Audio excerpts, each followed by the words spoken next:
I thank all of you for being with us for another of these great talks. We have two Texans with us this evening who are big thinkers, writers, commentators, Austinites.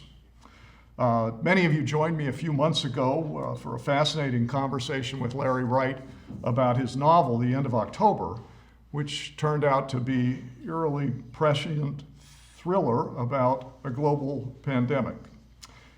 In that book, a microbiologist, epidemiologist, was racing against time to stop a mysterious new killer virus, trying to overcome scientific, medical, political, religious, and cultural challenges.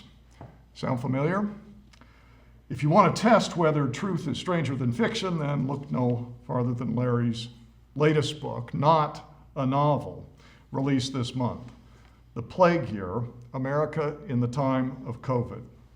It's an exceptionally well-researched and well-written account of the pandemic, and the factual version may be even more gripping than the novel, because we know it's true and we lived through it. In the first 2 weeks since it's been out, the book has earned glowing reviews, including one from the New York Times that praised Larry for, quote, performing a virtuoso feat and has given us a book of panoramic breadth, managing to surprise us about even those episodes we have only recently lived through and thought we knew well. Larry does a masterful job of telling this true story, both on a global and personal scale, of the heroic and tragic ways that leaders and medical professionals responded to the growing threat. Larry's won numerous awards for his writing, including the Pulitzer Prize for general nonfiction for The Looming Tower, Al-Qaeda, and The Road to 9/11. He just won a National Magazine Award for reporting The Plague Year, that first appeared in the New Yorker. One of the best things about moving to Austin for Nana and me was to be Larry and Roberta's next door neighbors.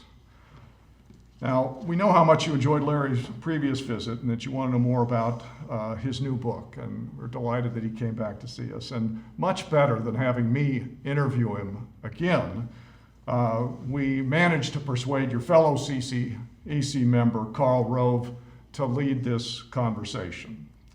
Karl, of course, needs no introduction. In fact, he asked me not to give him one, but many of you know him personally, and everybody knows him professionally. As a commentator on Fox News, a columnist in the Wall Street Journal, Karl's known as the architect of President George W. Bush 2000 and 2004 campaigns. He later served as the deputy chief of staff and senior advisor, and at the time, Michael Barone commented in the U.S. News, "No presidential appointee has ever had such strong influence on politics and policy, and none is likely to do so again anytime soon."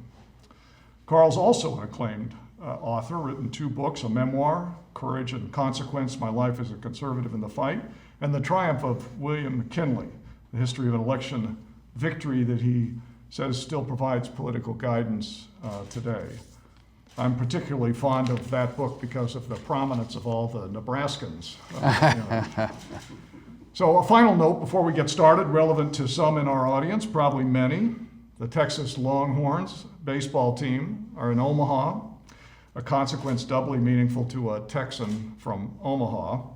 And the opening pitch against the University of Virginia is in 30 minutes. I've warned Larry and Karl that I'm tracking the game on my iPad, and I may have to interrupt if something particularly meaningful happens. Totally understandable. A double play, a home run. Yeah. In addition to the game, I'll be monitoring the chat line, so please ask questions.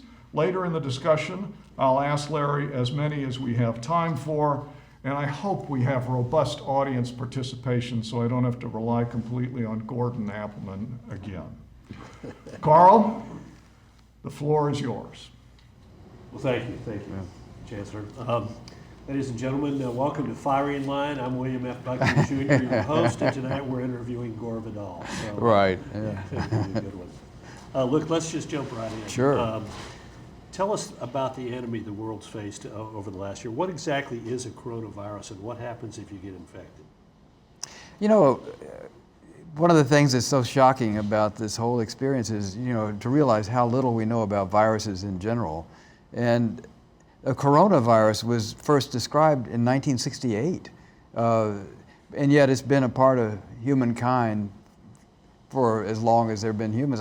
Just today, there was a study that came out that there was a coronavirus pandemic 20,000 years ago.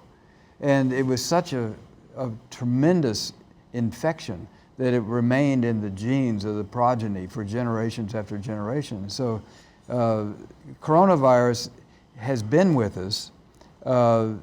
The common cold is caused by many different viruses, but at least 4 of them, 4 versions of the common cold are caused by coronaviruses. It's called a coronavirus. This model is actually a model of the SARS-CoV-2 coronavirus that causes the disease COVID-19. But it's called a coronavirus because when you look at it, in one of these proteins, it looks to me like a bunch of geraniums, but the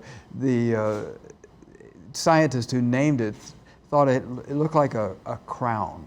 So coronavirus is how it got its name.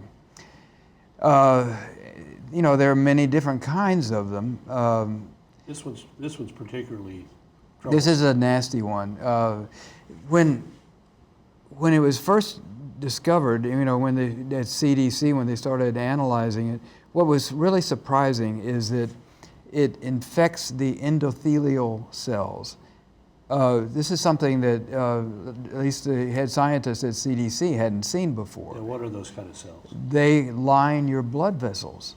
Now, just imagine, blood goes everywhere.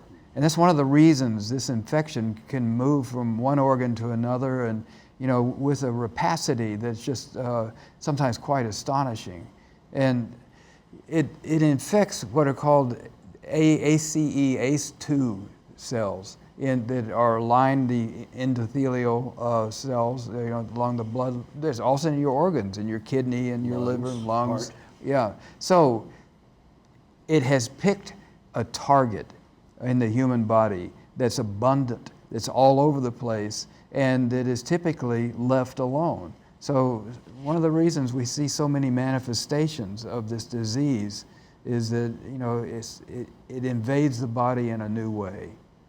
And if you get it, what's the normal? I mean, it has a difference from other coronas in that a lot of the infections are asymptomatic. It just passes. It might be mild symptoms or whatever. But if it is symptomatic, where does it generally go, and what presents the biggest problem in treating? Well, primarily it's a respiratory virus, and that makes it easy to communicate. If it were like influenza, which is also a respiratory virus, then we would be okay if we were a little further apart, because it spreads by droplets, and if you sneeze, then you're likely contaminating people around you. But this particular virus is aerosol. In other words, it floats.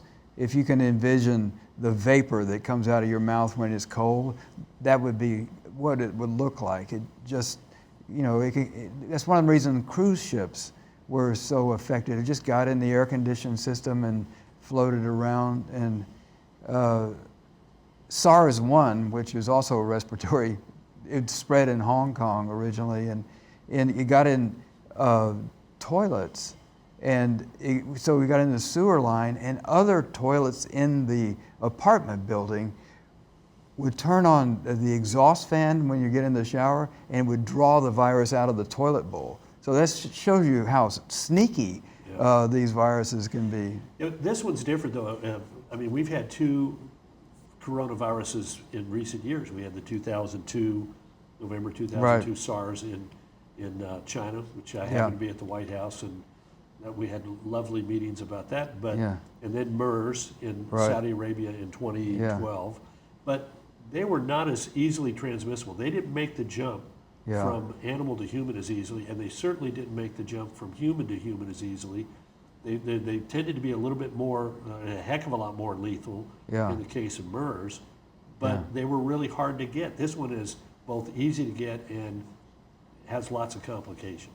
Yeah, SARS-1 killed about 10% of the people that infected. MERS, 35%, and in this country, COVID-19 has about a 2% fatality rate, but its transmissibility is awesome. And that's what separates it from the previous coronaviruses. So you chart in your book the emergence of this particular virus. When and where does it first appear? How did it emerge on the scene, and when do we start getting warnings about it? Well, the first emergence of this, the announcement of the disease, it was circulating in China at least as early as November. Some models say September of 2019. But doctors began to see a pneumonia that they didn't recognize. And so that was frightening because of SARS-1. SARS-1, if it had really been as contagious as this disease, would have been a far bigger catastrophe. But they were already afraid of what might happen with SARS-1. In part, that was because of what happened to China's reputation after that. Since you were in the White House, you'll remember, that the Chinese authorities hid the presence of SARS. When World Health authorities went to China to try to find out what was going on, they took patients out of the hospitals and put them in ambulances and taxis. Until around Beijing. Yeah. So and the international health regulations were rewritten with that in mind. So there was a lot of angst about this could be another SARS. This could be a deadly disease, and this could also hurt China's reputation. But there are courageous doctors in Wuhan who are seeing these people and begin to give public notice. And we began to see those in November, December, late November, early December. In December, when one of the doctors sent a sample to a lab from one of the patients she had seen. A number of doctors had seen patients with this inscrutable pneumonia. And the lab sent back and said it was SARS. It wasn't. It was SARS-like. That's what they later began to call it. But it was a coronavirus that was similar in many respects to SARS. That doctor circled the diagnosis and faxed it out to some of her fellows. And one of them was a Dr. Li Wenliang, who was an ophthalmologist in this hospital in Wuhan. And he sent it to some of his colleagues. And he was disciplined on television, he along with 7 other doctors, for undermining the policy of the state. And he later, soon right after that, caught COVID from a patient and died. And in China, he's become a kind of martyr. You can go online, it's very heartbreaking to see these almost prayers that are done in his name. Dr. Li, we miss you. Dr. Li, I broke up with my boyfriend. I wish you were here to help me, counsel me. Dr. Li it says a lot about China, doesn't it? Yeah. And anyway, the reaction of ordinary Chinese in the new situation they find themselves to this autocratic regime in Beijing, which, may be modern and new, but has some of the old authoritarianism. Yeah, Maoism persists, and practically Dr. Li's last words were, "There shouldn't be only one voice." All right, so a major theme of the book is that there are 3 moments that come that give us a chance to contain this, to get ahead of it. And we failed in each one of those. Yeah. We meaning humanity writ large. Right. Let's walk through those. The first one has to do with the emergence in China. Just a few minutes before midnight on New Year's Eve, there was a posting on an American web gene bank site, and it talked about this new virus. The Chinese did not disclose it, as has been said many times. It was found out. And epidemiologists and virologists pay a lot of attention to these postings. And so the next day, there was a buzz about what is going on here. Robert Redfield was on vacation with his family. The director of the Centers for Disease Control. Correct. And on January 3rd, he had in mind SARS. Everybody had that in mind. And so he called his counterpart, George Gao, at Chinese CDC. As an aside, there are CDCs all over the world that are modeled on ours because it was the gold standard. And so George Gao told Redfield that it was not a human disease, not transmissible, which was not true. Did he know that? Well, I can't say that the doctors in hospitals knew it. They were finding that, there was transmission in families. They found that, Transmission in wards. in wards, yes, doctors and nurses were getting sick. So it was pretty clear at that level. But from what I've been able to discern about China, there's a tremendous reluctance to pass bad information up the ranks. So whether it got to Gao or not, I can't say. But Redfield urged him to look at possible family transmission.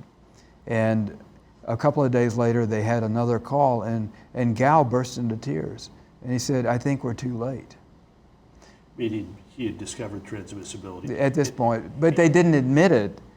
He just said it was too late. It wasn't admitted for another couple of weeks. I mean, the city name Wuhan doesn't mean much to us, but it's larger than New York. It's 11 million people. 11 million people in south central China, and it has international air links. Interestingly enough, a lot of them to northern Italy, Yeah, which is where one of the early outbreaks occurs, one of the more virulent outbreaks occurs. that's what's interesting about that outbreak is this was an incredibly stable disease when it came out of the pack. It emerged. Which is unusual. Yeah, with SARS-1, you saw the evolution of the virus into being adapted to the human host. This one, right off the bat, it was ready to go. And it didn't need any evolution to, sweep through humanity, but it got to Europe and Italy, there was a change. It became more contagious. So that variant took over in the United States and everywhere. And the CDC began to do this genomic analysis, and especially in Britain they were doing it, and it just didn't change for 10 months. So all of a sudden now we're facing this, massive changes in this virus, but for whatever reason it has felt the need to modify itself. So we're sitting here in November and December, things are happening in China. We begin to hear about it by accident on January 1st. Within a matter of a week or two, Gao was telling Redfield, it's too late, it's moving. And so the moment has passed. I mean, we have some measures we can take, shut off travel from China. We did that first. Shut off travel from Europe to the United States. Yeah. But the moment is essentially, it's out of the box. It's not, Right. It is not MERS, which was contained in Saudi Arabia, and not SARS, which by its very nature in 2002 and 3 was difficult to move from Hong Kong. This one likes to move, and it's moving. Yeah. And we've missed the first opportunity to continue. So strike one. Yeah. And then you're going to ask about the Strike two. Strike two CDC test. Start with what wasn't the CDC's fault was when you are making a test, you need a sample of the virus. And the Chinese wouldn't give us a sample. This is one of those things lost in all the that you couldn't do. It just stuns me. But to this day, I don't think we've gotten a sample of the virus from China. Yeah, our sample of the virus came from people who came out of China or were infected by the virus moving out of China. The first case, reported case, was in Washington State on January 20th. In an assisted living facility. And that was a traveler returning from China, but he was a middle-aged man, and that supplied the sample that was needed to create the CDC test. But it's 3 weeks after we learned of the presence of the virus. Then the CDC is renowned for its expertise to create tests, especially, and so they got to work on it as soon as they got it. Within a week, they had a test, and they sent it out to public health labs. What happened after that is that public health labs, when they get a new test, there's a test kit, and it's got different elements, but they test it. They'll test it against purified water, something they know is, and the water was turning up with coronavirus. And so it was a faulty test. And it was later disclosed that the people that invented the test at CDC knew it was going to fail at least 30% of the time when they sent it out the door. They had 3 elements in the test, and the first 2 worked. The first 2 parts of the test worked, and the third element failed. The first 2 were to test against COVID-19 or SARS-CoV-2, which causes it. The third one was any coronavirus, just in case it changed. But it was discretionary. And the public health labs realized, this could work, but they weren't authorized to do it, so they couldn't use it, which is just a piece of bureaucratic nonsense that the FDA imposed. They could have modified the emergency use authorization, but they turned to CDC. When do you think you'll have this done? And Redfield said, next week. And then it's 2 weeks. And then he says, he didn't know. And so the FDA sent Timothy Stenzel, a highly qualified expert, down to Atlanta to see what's going on. And he gets to Atlanta where the CDC is. Saturday afternoon, they won't let him in. And so he makes some calls. Sunday, they let him in, but they won't let him into the lab. It's the weekend. I don't know what's going on. But Monday, he finally gets into the lab. And what does he find? They're making the test in the same lab where they're processing the swabs of people who have been infected. And this is a virus that is, It moves easily. If you walked in with your plaid shirt on, and just didn't touch anything and walked out of the lab, you could easily carry bits of this virus into another room.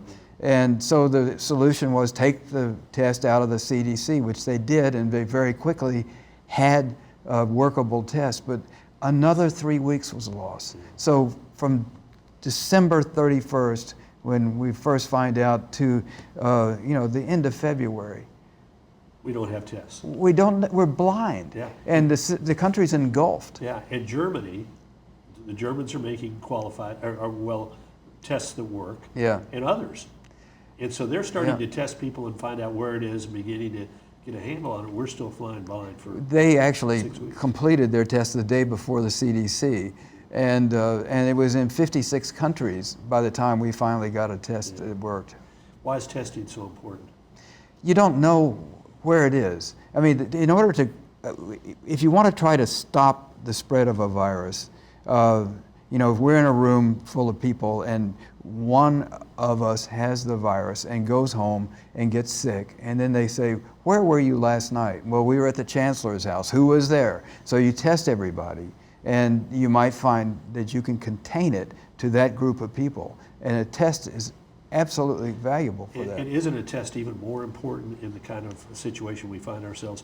Easily transmitted, and a large percentage of the people are asymptomatic. They never feel like they've really... Right, they don't know they are don't know carrying they- the virus. right. And they're not there's a distinction. They don't have COVID-19, but they have the virus. Right. And so the disease is something, until you sneeze, you don't have it, but you are spreading it.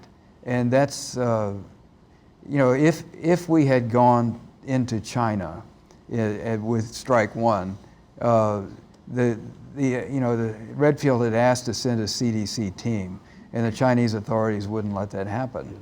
So if that had happened, we would have found out right away it was a human disease and that it was spread by asymptomatic.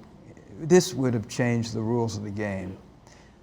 Okay, so the final mistake, masks. In the public health contingent has a lot to explain on this one too, because they were downplaying the utility for masks. in Asian countries, mask wearing is far more common.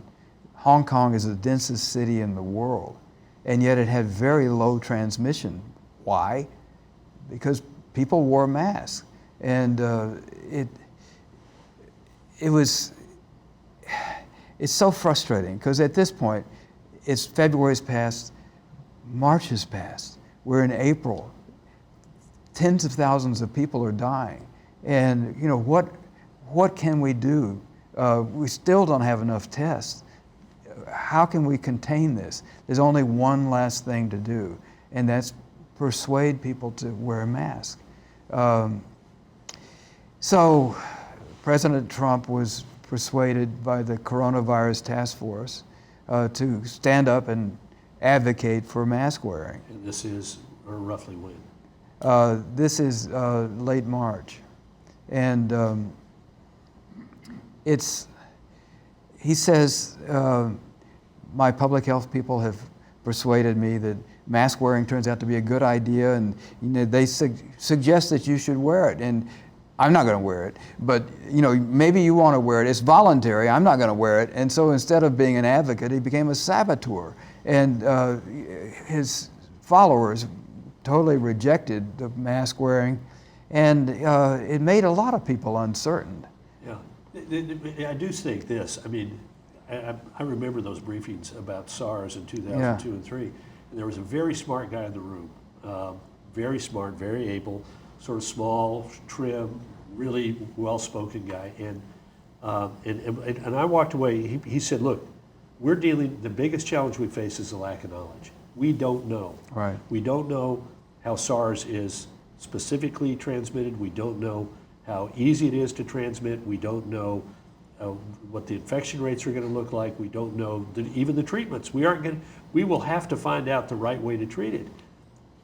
And you know, I walked out of those briefings scared shitless. Yeah. Because I mean, the model showed really bad things could happen. His name was Anthony Fauci. Yeah. And a really smart, able guy. I have enormous respect for him. But in late February and March, all of the smart people are of mixed opinions about this. Yeah. You know, Fauci is saying, well, maybe not masks. Zeke Manuel, who's advising Biden, goes on television. He's the head of a major research facility at the University of Pennsylvania. Says, don't go out and buy masks. They don't work. And yet, by the end of the month, the health people are becoming convinced masks are absolutely critical as a last, if you will, sort of a last line of defense to keep it from spreading. I think of all the tragic errors we made, there was the easiest one, the simplest. And it's not a cure-all, but it does put the brakes on the spread of the contagion. And you know, it has been shown very convincingly that people wear masks tend not to spread it and tend not to get it. Let's shift gears. One of the great things about your book is there are two sort of really, this book is so personal to you, but also personal in the sense that you look inside this, and both at the national level, sort of the policy level, and then on the front lines, this thing really depends upon a lot of people and a lot of actors. Yeah. And let's start at the policy angle. You draw some portraits of some people who played prominent roles there, for good or for ill. Talk to us about the people who really impacted you as you put this book together. Well, you know, if we start with Donald Trump, you know, he's at the top of the policy making, and he's been vilified, and in many ways he should be, but I have to give him credit for a couple of decisions that were vital. One was stopping the travel from China and then from Europe. Public health orthodoxy said that was not going to help. That by the time you impose a travel ban, the virus is already spread, and you need to be able to move medicines back and forth and emergency personnel. But thousands and thousands of people were flying in from China at a time when China had shut down internal transportation. And many of them might have been infected and created their own pod of spread. And so it was a wise thing to do, I think, to try to limit the amount of contagion that might be coming from elsewhere. the other thing that I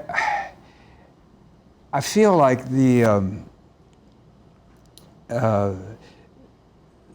I'm sorry, Carl. I just had a senior moment here. What else? What the other thing that Trump did? Yeah, I feel like Rick Perry. Yeah, warp speed. Warp speed. Thank you.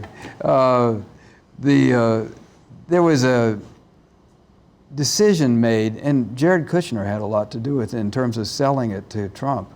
A decision was made to reimburse the pharmaceutical companies, even if their vaccines don't work. Pharmaceutical companies have had a mixed record on vaccinations in the past, and they've also faced a lot of liability questions. And we're spending years and years working on a vaccine. They were talking about having vaccines ready in the fall of this year. Yeah. Imagine one of your characters is Matt Pottinger is told in March it's going to be 18 months is going to be the earliest we can get. And I remember the discussions back in 2002 and 2003. It was Fauci saying we will be lucky if we know what it is within a year, and we will be lucky if we are able to deploy it within 18 to 20 months. And we would be like India now, in my opinion. With all these highly, the Delta variant, the one that came out of India, is 60% more contagious and deadlier than the original version, and we would be totally defenseless. Yeah. So warp speed was an essential piece of policy. $12 billion he puts on the table and says to 8 manufacturers, we will sign a deal to buy your doses in advance, and if your stuff doesn't work, you've already been paid. Right. And two of the one of them is said we're done. Yeah. They've already gotten money and said we're not going to be able to get Right. there. Another one has gotten, I think, close to $1.6 billion or something, and they hope that they can get it done later. But Right. it's worked, and it's also, as you and I've talked about, a moment too to reflect on the fact that no president does things on his own. The only way that warp speed could happen is that his 2 predecessors invested a combined $7 billion to go from a situation where you would come up with the genetic coding, Yeah. you'd come up with the vaccine, you then have to incubate it, 1 dose per egg for 6 or 9 months, begin doing your testing, confirm that it actually works, find more eggs, spend another 3 to 6 months to incubate them, and then inoculate. Instead, because Bush, Obama, and even under Trump, we were spending $7 billion to figure out how to genetically make it. The guys who come up with this, that we're going to talk about it here, I hope, in a minute, they come up with it, and a month later, they're manufacturing 1 million doses a day. It's unbelievable. Yeah. And had it happened during your tenure in the White House, it would have been a catastrophe. Oh, look, I remember the meetings where we're sitting there with ag economists talking about if we do have a pandemic, how are we going to get the eggs necessary to incubate enough doses to do 1 or 2 shots into the arms of 330 million Americans, and what's it going to do to the poultry industry? Yeah. And where can we get that many eggs? Right. And President Bush at the time said, why are we using 100-year-old methodology for this? That's a good question. Can't we come Yeah. up with a better idea? Yeah. And it was people like Fauci and Francis Collins, head of the NIH, who said, we got to invest money in all kinds of research aimed at developing more effective means of manufacturing. And now you literally, it's like baking it, and, creating it in a chemical, a genetic code can be baked in a special kind of a kitchen, and off you go. It's amazing. But I've given Trump the accolades that he merits. But what comes next? Well, first of all, when the Obama administration left office, they passed off a playbook. And it's a how-to book. In case everything goes haywire, you pull off this playbook, and the pandemics, So if this happens, you call the FBI. If this happens, you call, HHS. Here's also some agencies you probably never heard of, but they do this. And so I've read through it. It's marvelous. It gives you a striking overview of the power of the federal government and the range of it. They threw that away, but they had their own tabletop exercise, and it was called the Crimson Contagion. And it's weird. I mean, it's incredibly prescient. There's a scenario, which is a traveler returns to Chicago from China. He's got a dry cough. The next day, his son goes to a rock concert. 6 months later, 586,000 Americans are dead. And we just passed 600,000. It's almost on the nose. And so what did the tabletop exercise show the Trump administration? It showed that, for one thing, the storehouse of personal protective equipment was severely depleted. Gowns, syringes, masks, ventilators, all that, terribly low. It showed that the supply chain was likely to be broken. It showed that employers were going to be struggling with trying to figure out how to keep their workers at home and still be in business. It showed that the states were going to be confused and looking for the federal government for assistance. It showed that we had hollowed out the public health institutions. 66,000 public health jobs had been lost in the previous 5 years. Hospitals there were fewer rooms than there were. I mean, in every respect, you could see this is a catastrophe ahead of us. And Fauci, by the way, had warned that the Trump administration was going to face a pandemic. He just stated it at the beginning. And so what lessons did the Trump administration learn from the Crimson Contagion? Not a single lesson. Every single thing they predicted came true. And Robert Kadlec, who was HHS deputy who administered this, said, we had seen the movie and we knew it was going to turn out bad. But they didn't do anything. Yeah, and look, a lot of criticism, I get it. I also, though, I love it, they leave the plan around. The Obama administration leaves the plan, but they're the people who let the PPE inventory go to near zero and didn't replenish it. Yeah. So they wrote the manual, but they didn't even read the manual and say, make certain that you replenish. Go back and get all that PPE gear that you used, I guess it was in 2009? That was the flu epidemic, Epidemic, and they ran it down and left it for the next. But Trump had 3 years to fill it back up, and he didn't do a thing. They had 6. Yeah, true enough. But the other thing about Trump and the federal plan, in March, he was having a weekly call with the governors, 50 governors, and tribal chiefs and so on, and he says, we're behind you, we support you. And then he laid out what that meant. As for PPE, get it yourselves. We're behind you, but get it yourselves. He later said, we're not a shipping clerk. Yeah. And the governors were astonished. They expected FEMA to rush in and National Guard and the storehouse would suddenly open and supplies would, no, not at all. And Gretchen Whitmer, the governor of Michigan, told me that on the call she realized Michigan was out. They didn't have enough PPE for the next shift. And every governor began calling China, making orders. And what they would wound up doing is bidding against each other. Andrew Cuomo said it was like being on eBay. California just raised you. And the prices were, then when they got the stuff, the feds would seize it. And so the governors began to hide their PPE from the feds. Yeah. Charlie Baker, governor of Massachusetts, gets Bob Kraft, the owner of the Patriots, to send his plane to pick up the equipment, and then has the state police meet the plane at a secret location, so they don't let the feds know this is where the federal anti-plan. And my favorite, or the most woeful story along that line is Gina Raimondo, who's governor of Rhode Island, the smallest and least influential state, right? So she doesn't have much sway with the Chinese authorities and so on. So she's begging for some PPE from the National Storehouse. There's something there, right? And yes, we're going to send you a truck. And when's it coming? Wednesday. It's coming Thursday. Finally, the truck is on the way. And it arrives in Rhode Island. It's empty.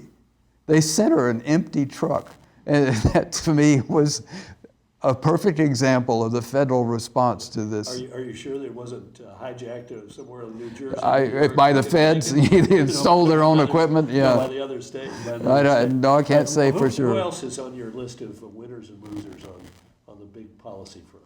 Well, Matt Pottinger was highly, I mean, Tell us a little bit about his background. well, first of all, as a journalist, as a reporter, it was almost comically perfect for me. I was trying to find somebody in the White House to talk to. And Pottinger, I thought, Stan Pottinger, I had met, his father. I met him too. So, he had been in the Nixon Nixon administration. So, and he was a dear friend of Bill Broyles, who's the former editor of Texas Monthly. So I called Bill and I said, you think that, Matt Pottinger, do you think he'd talk to me? I've known Matty since he was a boy. And so Pottinger agreed to talk to me. So Pottinger is well-educated. He speaks fluent Mandarin. It was the Wall Street Journal reporter in China during SARS. Right. After 9/11, joins the Marines. Yeah. Not exactly the normal reporter to the next. Yeah, he's in his 30s. Yeah, he's in his 30s, and he joins the Marines, and then moves forward from there, and ends up in the Trump White House, brought in there by General Flynn, who lasts maybe 5 days. Right. And Pottinger lasts till the end. Through 5 national security advisors. And he is the national security guy in charge of China. Right. And his wife is a virologist at CDC, and his brother is an epidemiologist at the University of Washington in Seattle, where they found the first case. So it was very convenient for me to be able to talk to Matt and his brother and his wife. But what's essential about Matt Pottinger is that the U.S. intelligence community didn't take this seriously. And once again, I think should be measured as a terrible intelligence failure. And during the briefings with the president, they were downplaying it.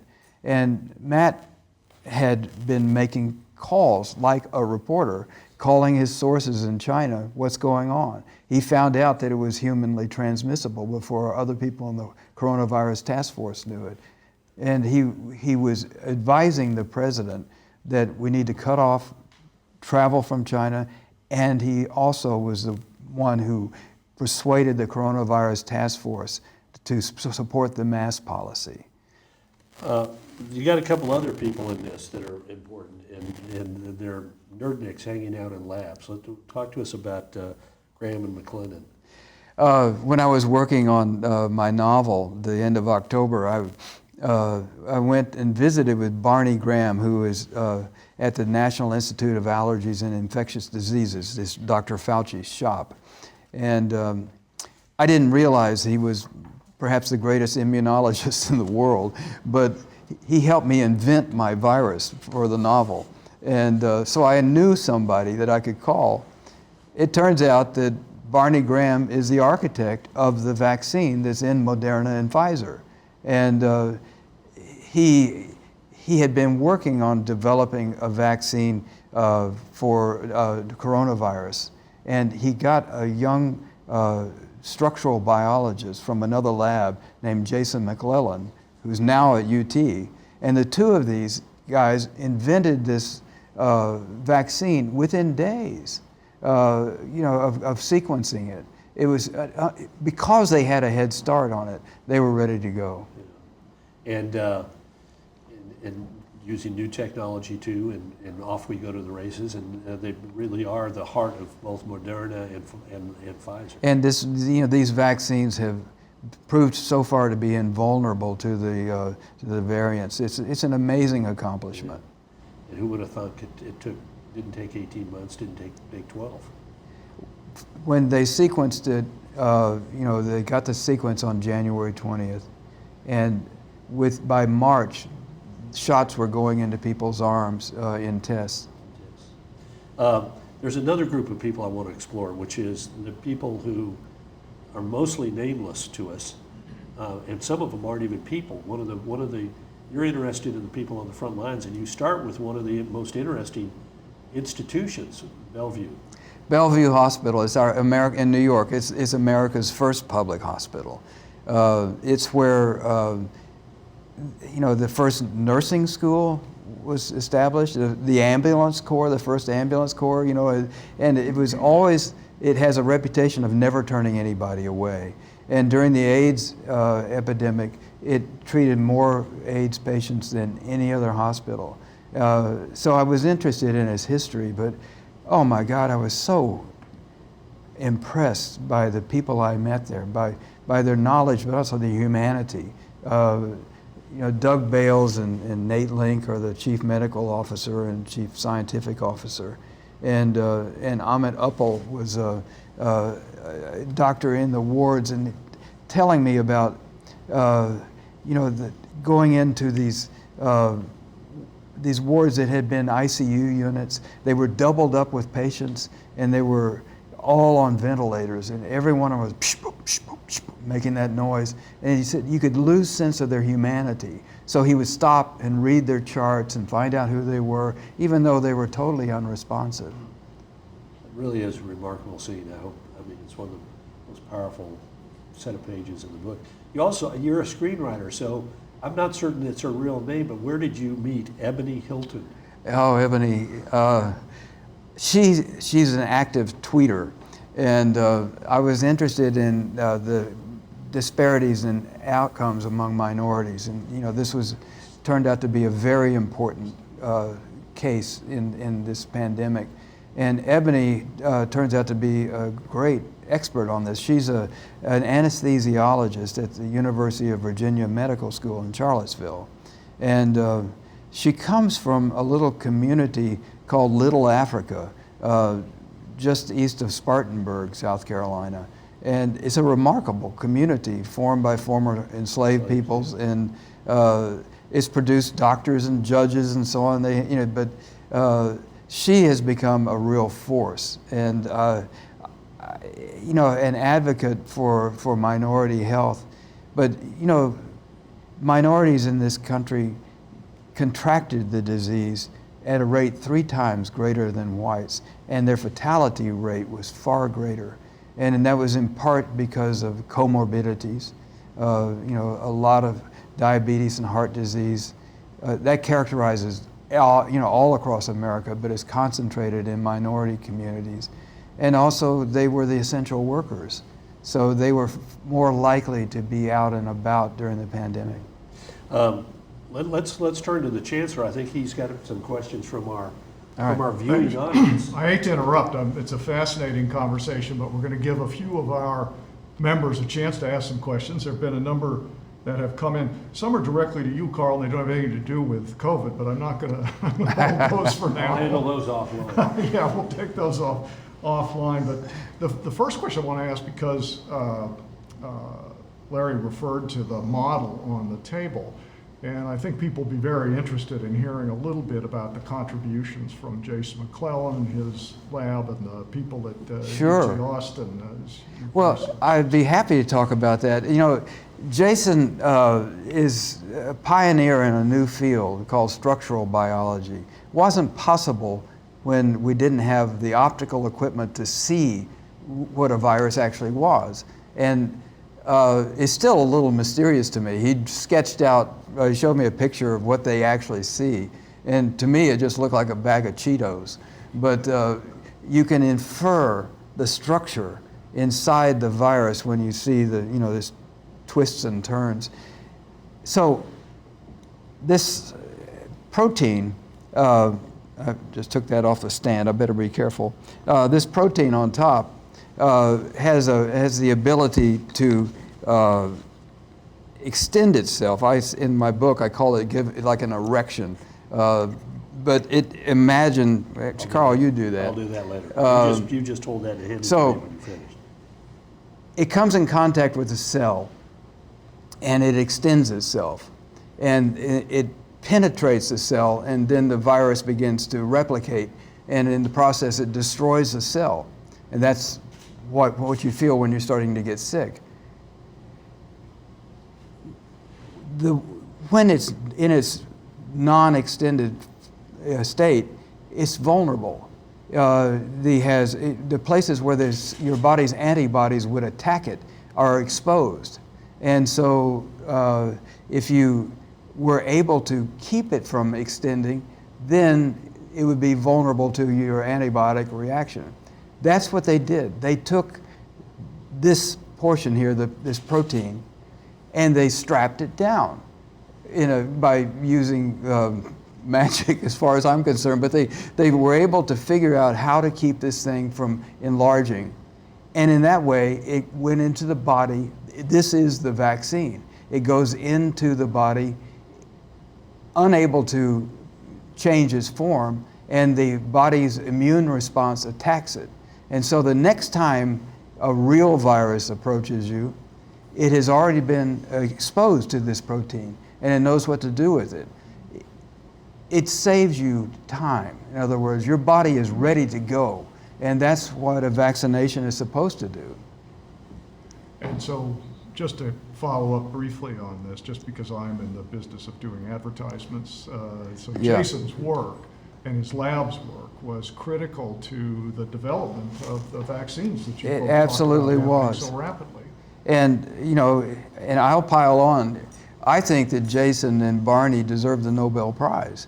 This is an amazing advance. And yes, there are other vaccines in the world, none so great as these. The movement, and Jason has now created another vaccine that's cheaper and is going to be useful in developing countries. And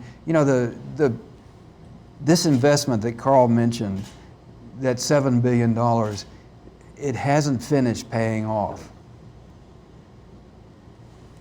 So one thing that I've got a number of questions on this. People are concerned about the Delta variant and what we ought to know about that. Well, the main thing you need to know is that it's a lot more contagious. And if you haven't gotten a vaccination, your chances of getting the coronavirus, the Delta variant, are substantially greater than they were previously because it's just that much more infectious and it's more dangerous. So the only thing that can stop the spread is vaccination. And it's not just for you. I think that's one of the things that, people feel like, well, maybe I don't want to get the vaccine because it might make my arm sore or whatever. I had a fever, but it's for your community.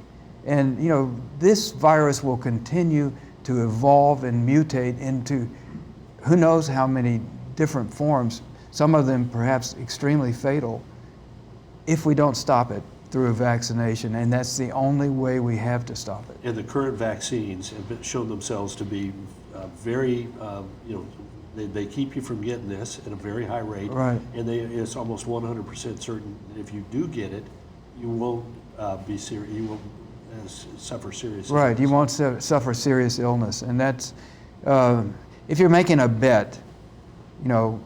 Am I going to get sick from the vaccine, or am I going to get sick from the virus? You'd be a fool to take the latter. So one piece of news which is useful right now is there's a rain delay at Omaha. All right, that's why we haven't been interrupted until now. You're not competing with anything else right now.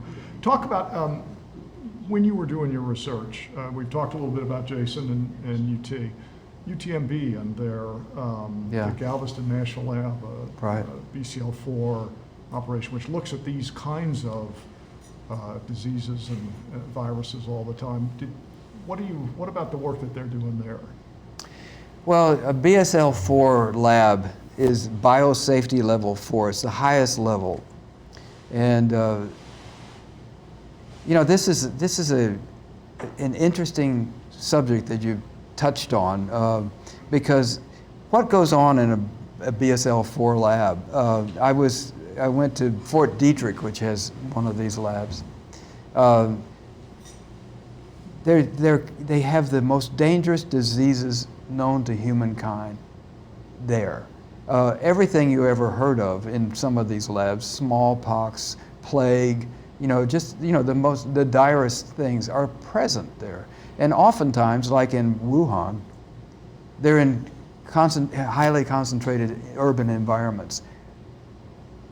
Nothing against Galveston, the city, but I'm glad that that we have had the wisdom to put it in a fairly remote environment because You know, lab leaks, this is a subject that everybody seems to be interested in, happen with astonishing frequency. I mean, given how dangerous they are. CDC had anthrax leak out. Fort Detrick did as well. There have been 3 instances in England where smallpox came out of labs, and more than 80 people were infected. At least 3 people died of smallpox. And in China, they had 4 instances that we know of where SARS leaked out. So it's not unknown. And these BSL-4 labs, I don't know of any instances in Galveston, but in the United States alone during a 5-year period, 800 people were treated for diseases contracted in labs in the US. So this is a, you know, it's important to study these diseases. I don't want to, you know, say we should avoid it, but it's also, I think we should be aware of the peril. And there are scientists like Mark Lipschitz at Harvard who feel like we ought to, you know, some of the experimentation that's done in these labs shouldn't be done. It's just too dangerous. So I will say that one of the most frequent comments on the chat line is about the socks. And yeah, both well, of you. So, I need to pull them up, as a matter of fact. so given you've looked at this as much as anybody has, I have 2 final questions, then I'm going to turn back to Carl to bat cleanup here. But first of all, with regard to the vaccine and the investment that was made, what was done in this case to leverage the work of the pharmaceutical companies and to de-risk some of this work. Is this something that we're going to take advantage of in the future from now on? Are we going to look at, COVID seems to have accelerated so much. Is it going to accelerate vaccine production for now on? I think so. I think that, you know, I mean, in a larger sense, the question is, how are we going to change?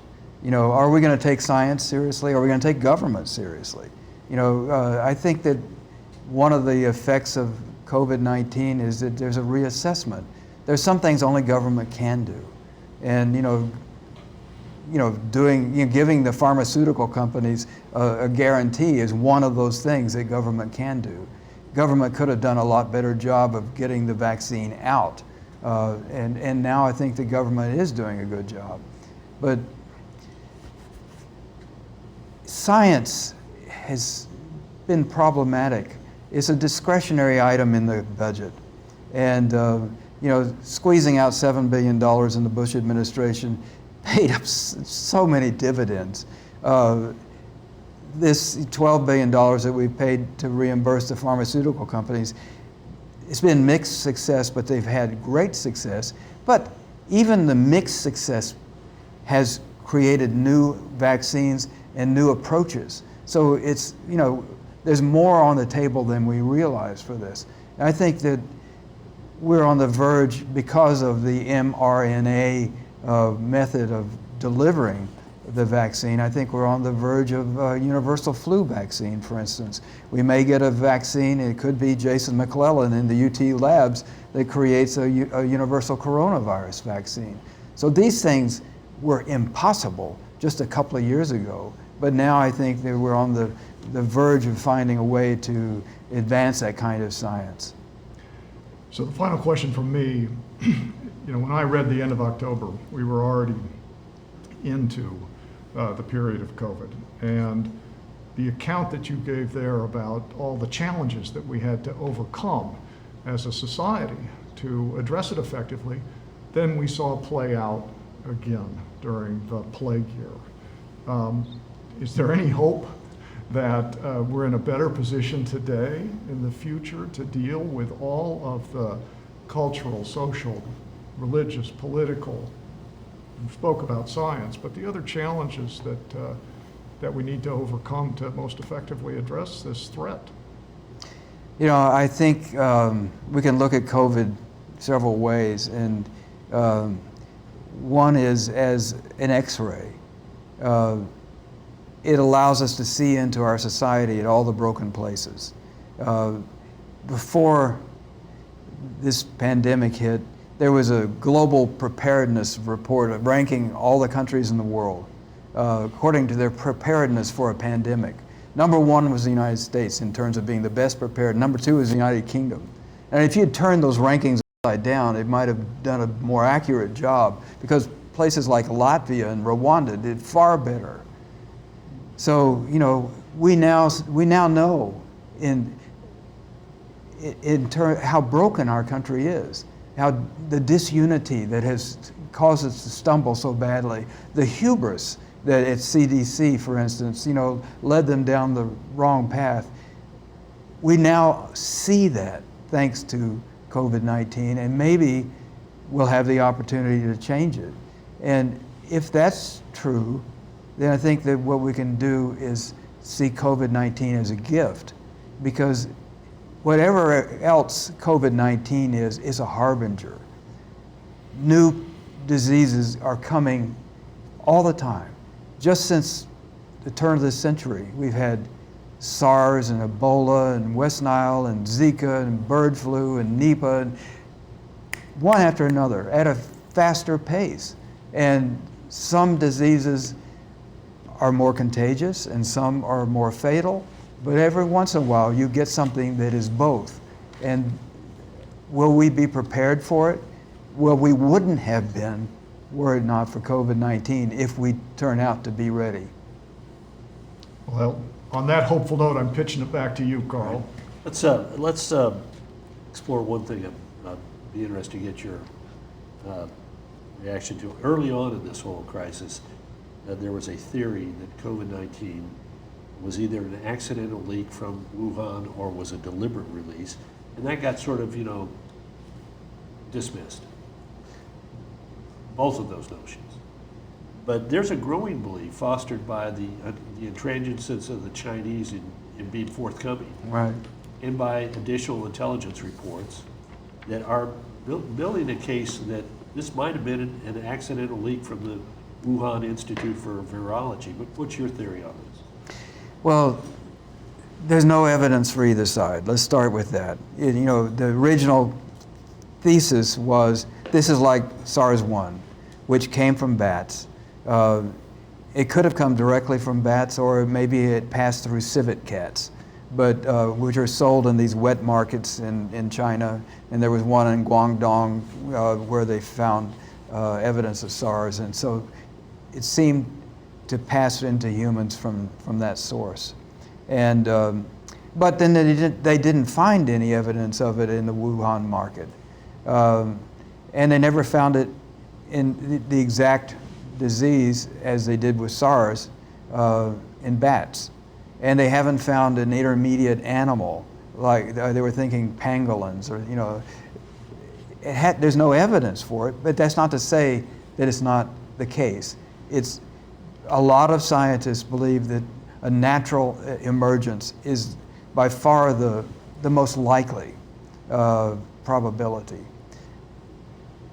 Chinese behavior has certainly tilted the scale in terms of making one wonder, you know, could this have come from a lab? And I've already laid out how often this happens, and even in China it's happened. Now, it's a BSL-4 lab, and they were doing what was called gain-of-function experiments. A gain-of-function experiment is where you take a disease from an animal, say a bat, and you see what would it take to turn it into a disease that could affect humans. What the procedure normally is, you take a bat virus and you stick it in the nose of a ferret, which is a lot like people, as it turns out. At least their noses. Yes, their noses. And then when that virus replicates, you take it and put it in another nose, and then so there was a Ron Fauchier, a distinguished virologist in the Netherlands, took H5N1, an influenza that's in birds, and occasionally poultry farmers would get it, and when they did, 90% of them died. It's the most fatal influenza we've ever seen. So he thought, what would it take to make this a human disease? 3 passes. It made it a disease that would infect humans. And he might as well have invented a hydrogen bomb. I mean, you know, it was alarming to think that there's something that is made in a lab that you know, could be so dangerous. Now, they were doing similar experiments in the Wuhan lab. There's a good reason to do them. You know, these natural viruses may one day become human viruses, and we should be apprised of them. We get a head start on the vaccines and so on. So, but they were doing those kinds of experiments. You know, there are other evidentiary things. The bats, the horseshoe bats, are 1,000 miles away. It's winter. They're hibernating. There's a lot of stuff you can still. What's your view? My view is that we won't know where this came from unless we find it in nature. If it was done in a Chinese lab, I don't think they're ever going to disclose it. If they are covering it up, it's one of the history's great crimes. You know, it's appalling. You know, 3 million people have died. It's, you know, we should have an accounting of what actually happened, but I don't think that will happen. Final question, and this is, I just want everybody to be prepared. So you write a novel called The End of October about a pandemic, and you're working on it in 2019, and it comes out in April of 2020, and we have a pandemic. So what the hell are you writing about next? Because we need to be prepared. Is it like zombie apocalypse or nuclear war? I'm or getting a lot of advice, you know. Yeah. Like Roberto, my wife, wants me to write about a woman president, so as if that would tilt the scale. So well, that would be better than inflicting yet another, you know. I'm not saying there's a cause and effect between what you write and what happens, but some people are making that claim about your novel and the ensuing pandemic. I predict it will pale down a little bit after Right, this. great.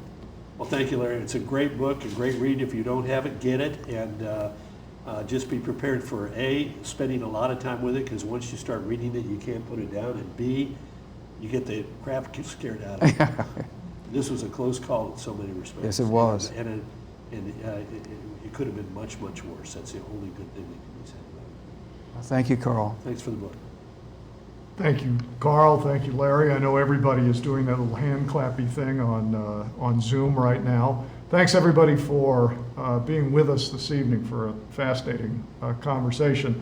And I'd ask you to set your calendars now on July 15th at 5:30. We'll be back with another discussion, this with some of the stars from the Clements Center at UT on issues of national and global security. So thanks for being with us. Look forward to the next time, and we really look forward to being with you in person as soon as we can.